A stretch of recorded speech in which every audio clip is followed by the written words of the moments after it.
Hi everyone, welcome back and welcome to Gwen Jikoni. On today's recipe, I'm going to show you how to make these English tea scones. They are an excellent breakfast or snack, or a pick-me-up with a cup of tea, or coffee, or even hot chocolate. Best served with some jam and some cream cheese or even Greek yogurt. But before we begin, if you're new here, remember to subscribe. So let's get started. We're going to start with some all-purpose flour, some eggs, milk, granulated sweetener, salt, butter, and some baking powder. In a large mixing bowl, add in your flour, baking powder, granulated sweetener, which can either be castor sugar or even monk fruit sweetener, salt, and mix till well combined. The exact measurements of all the ingredients being used on this recipe are on the blog post on the website. Next up, we are going to add cold butter. Make sure your butter is as cold as it can be, because your hands will definitely start to warm it up once you start mixing. Using your hands, rub it in until you achieve a fine breadcrumb mixture. This can take a while, so be patient and avoid using melted butter or room temperature butter, because you want the butter to melt as the scones are being baked in the oven. As you can see, once you hold up the flour and the butter, it looks like sand, basically like sand or breadcrumbs.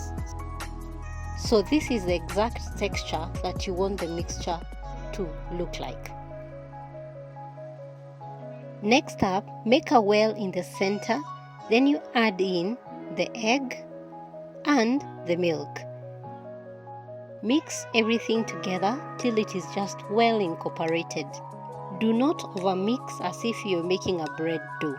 The meaning of being well incorporated in this recipe means that the wet ingredients and the dry ingredients are just combined and there's no flour lying around without getting mixed with the wet ingredients.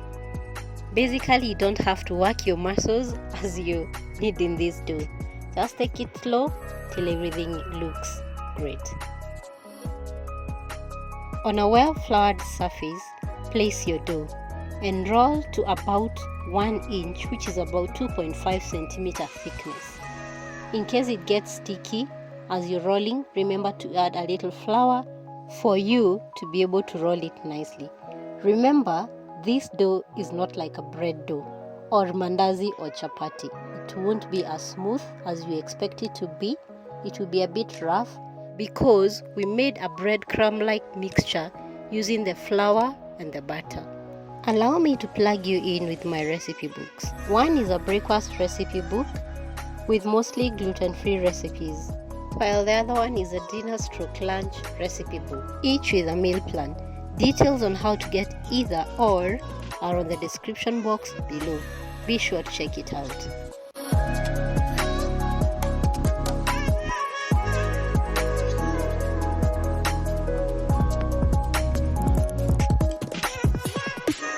Once you have rolled out the dough, take a cookie cutter of about 5 centimeters or a 2-inch cookie cutter.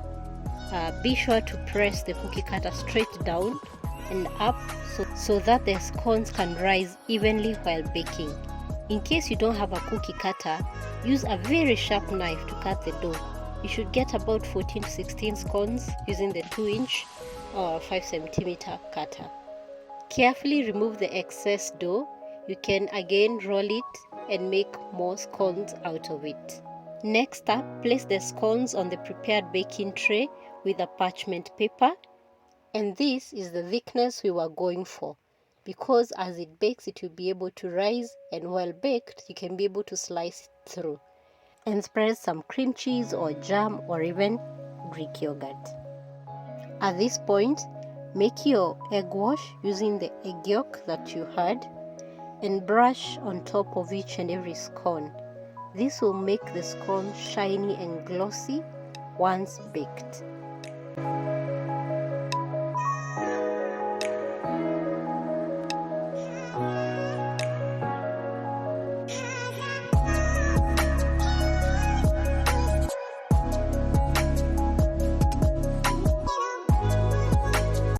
Bake for 15 to 20 minutes at 175 degrees until the scones are well baked and golden brown on top.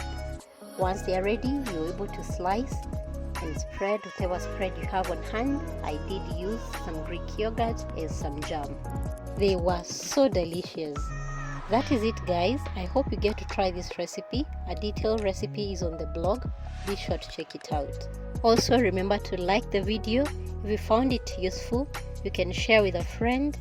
And that's it for now. I'll see you on the next one. Bye bye.